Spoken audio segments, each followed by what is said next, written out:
Amélie Favre-Guittet qui m'a apporté son petit cahier de vacances. Bah oui, j'ai du travail à faire. Le cahier de vacances. De la motivation. Philippe Guittet, qu'on ne présente plus, qui était venu au début de notre émission, qui est votre époux. Vous valez bien plus que vous ne le pensez. Alors, si vous avez écrit un petit livre avec votre mari, ça veut dire quand même que vous vous êtes sérieusement penché sur la question. D'abord, pourquoi avoir fait ce petit cahier de vacances? C'est pour se remettre en mouvement tout le temps, de ne pas lâcher, quoi. Bah oui, parce qu'on le voit bien. Depuis 2020, la motivation des collaborateurs, c'est plus trop ça. Ils ont eu le temps de se poser sur ce qu'ils avaient envie de faire, mais surtout sur ce qu'ils n'avaient plus envie de faire. Et donc, on a plein de collaborateurs qui potentiellement reviennent au bureau et qui n'ont aucune envie de bosser. Concrètement, on fait comment? Parce que ce cahier nous aide à quoi faire? Ce cahier est évidemment ce que vous allez nous raconter, mais l'idée, c'est quoi? Comment on fait?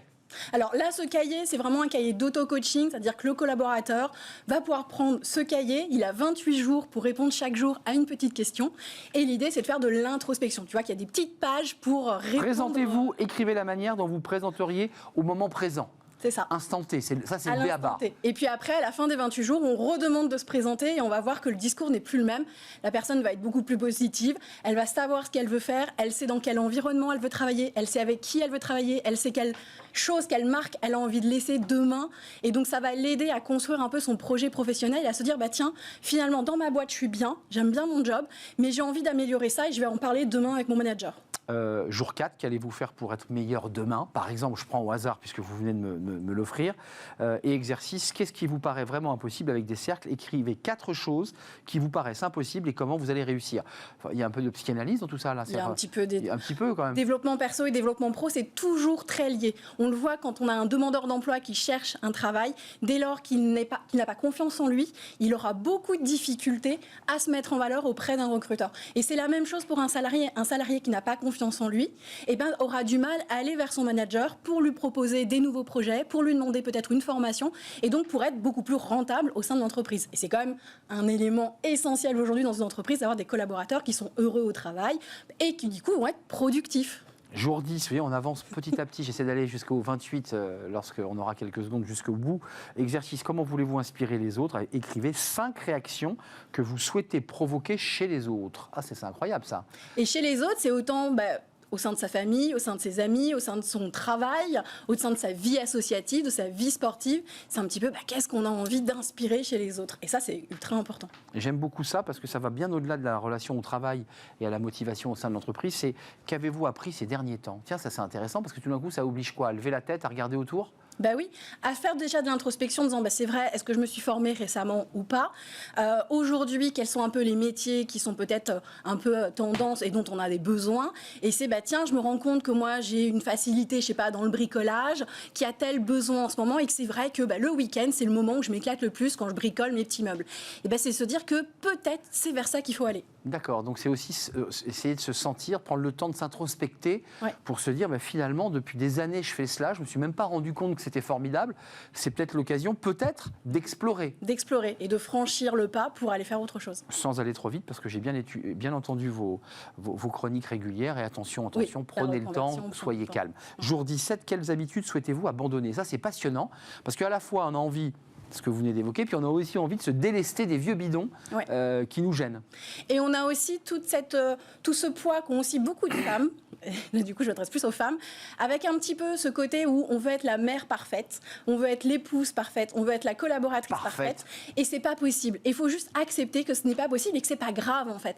Et se dire, tiens, quand je rentre à la maison, si la lessive est pas lancée, si l'aspirateur est pas passé, c'est pas grave. Personne ne va m'en vouloir. Non, c'est pas grave, ça je suis d'accord avec vous. Quels sont vos prochains objectifs? Ça c'est le jour 20, 6 objectifs que vous allez vous fixer. Là les choses deviennent un peu plus sérieuses, puisque c'est un peu le pensum de la rentrée de septembre.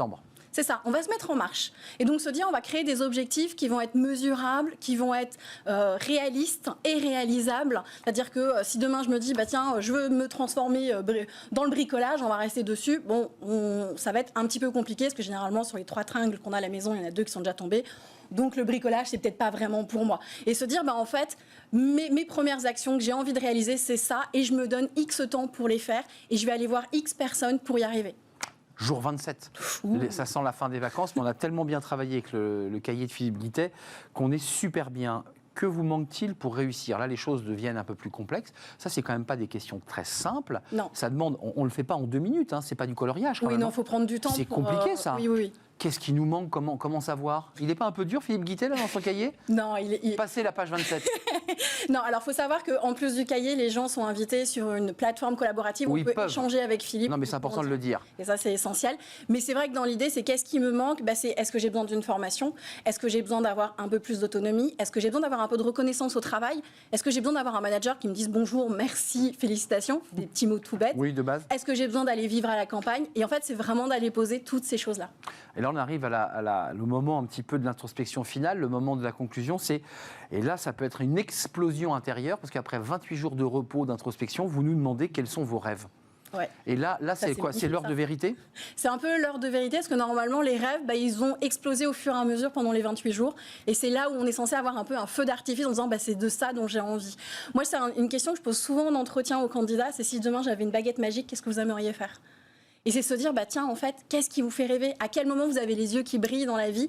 Et qu'est-ce que, si tout était possible, qu'est-ce que vous avez envie de faire? Et se dire que si on a vraiment envie, et donc si on est positif et si on croit en soi, les choses sont possibles. Le cahier de vacances de la motivation, Philippe Guittet, accompagné aussi, vous l'avez dit, d'une plateforme qui permettra sur certaines questions un peu difficiles d'introspection, d'aller peut-être et vous faire accompagner, parce que quels sont vos rêves? Évidemment, ça va chercher très loin. Merci Amélie, c'était un vrai plaisir de vous accueillir comme chaque semaine.